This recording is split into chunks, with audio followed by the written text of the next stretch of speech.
আজকে আমি চাল কুমড়ো দিয়ে খুব মজাদার একটি জিনিস তৈরি করব। তো আমাদের বাসার সামনে ক্ষেত থেকে আমি চাল কুমড়োকে কিনে নিয়ে এসেছি মাত্র 30 টাকা দিয়ে।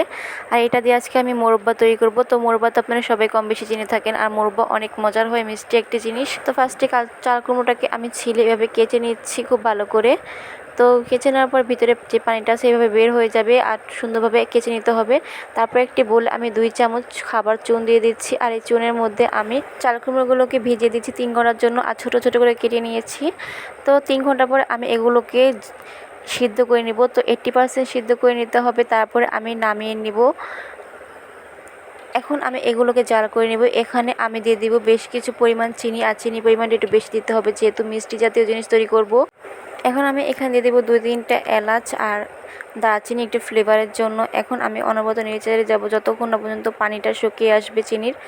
তো যখন দেখা যাবে মোরব্বার গায়ে থেকে চিনি পানিটা অনেকটা শুকিয়ে এসেছে, শুকনো হয়ে গেছে, তখন আমি এটাকে নামিয়ে নেব একটি পাত্রে।